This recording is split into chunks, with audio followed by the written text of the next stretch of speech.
সম্মানিত ভিউয়ার্স, যারা দেশ কিংবা বিদেশ থেকে আমার ভিডিওটি দেখছেন, আসসালামু আলাইকুম রহমতুল্লাহি ওবরকাতু।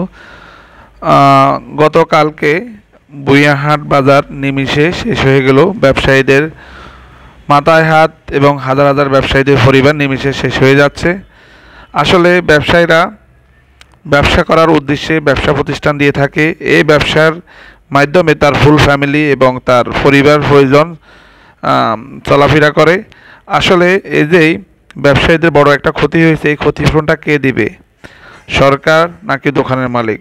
আসলে এই যে ক্ষয়টা হয়েছে, গত 30 দিন আগে অলরেডি সরকার বা প্রশাসন তাদেরকে নোটিশ দেওয়া হয়েছে এই দোকানপাটগুলো ভাঙা হবে এবং সরকারি রাস্তার উন্নয়নের কাজে তারা এই জায়গাটা ব্যবহার করবে এবং এগুলা সরকারি খাস জায়গা ছিল।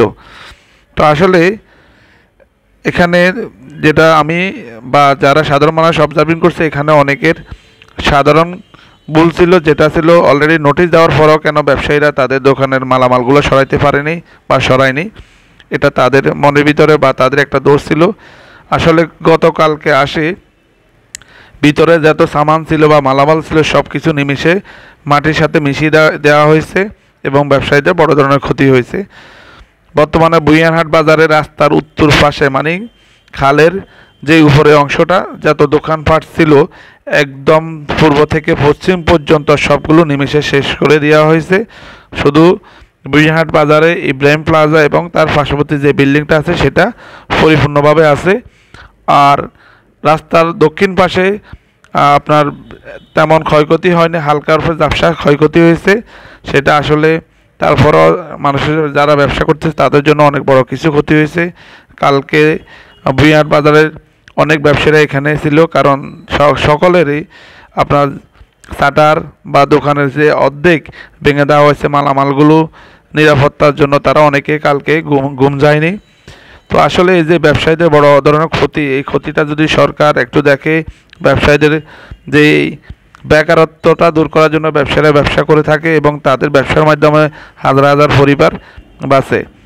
তো আসলে এই ভিডিওটা করার মূল উদ্দেশ্য হচ্ছে, যারা শৈশব স্মৃতি এই বুইয়ারহাট বাজারে কাটাইছেন, আপনার শৈশব স্মৃতিগুলো বুইয়ারহাট বাজারে আছে, আপনি এই ভিডিওটি শেয়ার করে বন্ধু বান্ধবদেরকে জানিয়ে দেবেন। বর্তমানে বুইয়ারহাট বাজার রাস্তার উন্নয়নের জন্য বা সৌন্দর্যের জন্য যে আশেপাশের দোকানপাট ছিল সবগুলো নিমিষে শেষ করে দেওয়া হয়েছে। সবাই আমার এই ভিডিওটি দেখবেন এবং তার সাথে সাথে আমার ইউটিউব চ্যানেলটি সাবস্ক্রাইব করে আমার পাশে থাকবেন। ইনশাল্লাহ আমি আপনাদের জন্য নিত্য নতুন ভিডিও তৈরি করব, যেটা আপনাদের স্মৃতিময়, আপনাদের যে জিনিসটা যারা প্রবাস থেকে দেখবেন খুবই মিস করতেছেন, এই জিনিসগুলো আপনারা দেখবেন। তো সবাই ভালো থাকুন আর ভিডিওটা দেখার অনুরোধ রইল, আমার জন্য দোয়া করবেন। ধন্যবাদ।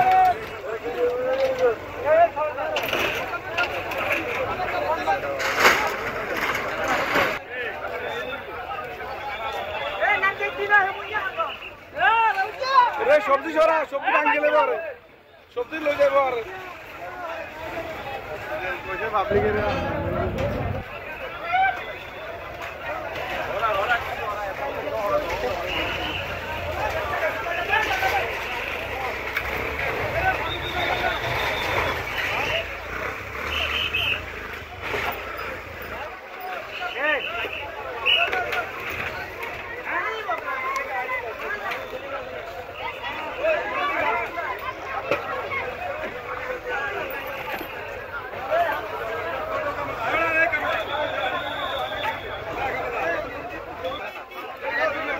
দোষী মামারা লাইভে দেওয়া যেত।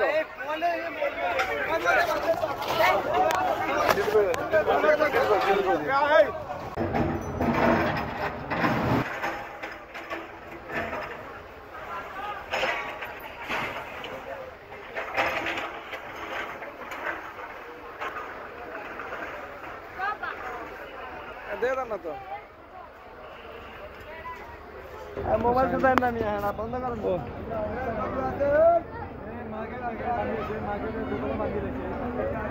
রিপন ভাই এখন কি করবেন ভাই? চলে গেছে, দুঃখ হয়ে গেছে, এখন কি করবেন? লস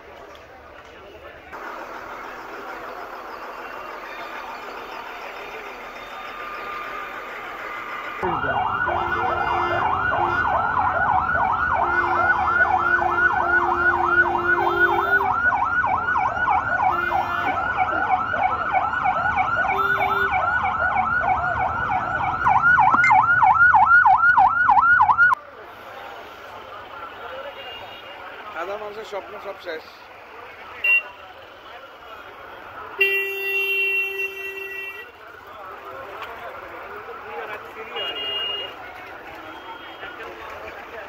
আরে আমি দদিয়ালা কান্দি দিতে লাগবে, দদিয়ালা